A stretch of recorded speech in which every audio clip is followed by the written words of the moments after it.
Fun fact about the synchrotron, we call it also the science donut.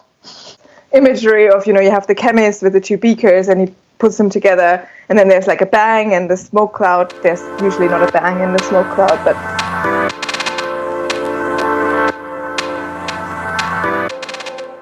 You tell us about your science in super simple words, please.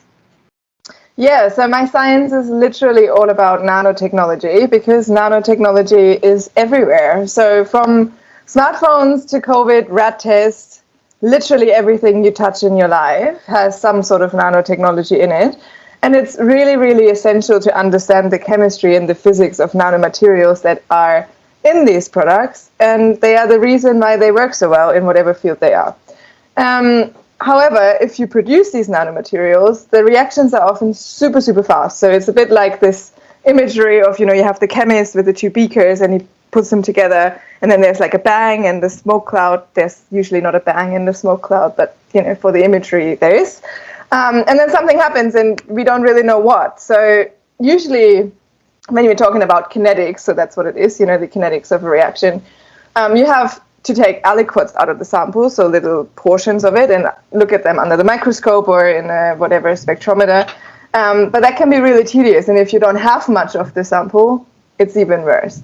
So what I use is I basically use a miniature version of a full-on chemistry lab, so all the flasks and all the tubes you can imagine, on one little chip called microfluidics, and I combine that with synchrotron sucks to look at the reactions at a super fast time scale. Fun fact about the synchrotron, we call it also the science donut. Because we're going around it. It's not as tasty as that, but it's, we have a lot of fun there, particularly down here in Australia. And so we can look at these reactions at like a nanoscale, even like nanosecond scale. Okay. So there is microfluidics, there is a science donut, aka synchrotron. That sounds so cool. Oh my God, that's so cool. Oh my God. So do you like also fabricate these microfluidic channels, or do you or is your work more focused on what happens inside these microfluidic channels? Unfortunately or fortunately, how you want to say it, I did everything basically. So it's the system about it, which is the beauty and the pain of microfluidics, is that it is basically a circular feedback system, and it's quite instantaneous because most of the devices that you use are made from PDMS, so silicone, that most people know from things like breast implants or something, and they can be fabricated within a day. So basically what you do is you have a thought about, what you actually want to achieve, what kind of design you want, then you draw it in like some CAD drawing program of your choice. And then often you can make so-called wafers yourself. So it's basically the mold with your structure. You develop them in a clean room under under yellow light actually. It's a whole process in that takes maybe like a day, and then you can reuse this mold and pour your PDMS on and cure it and peel it off and fabricate your chips, and then test them and can go basically from that step back to your design step and see if you need to make improvements, if you make adjustments, abandon the whole design. Happens quite a lot to me, and then that go back and forth. For using it at the synchrotron nowadays, so I did that during my PhD a whole of a lot.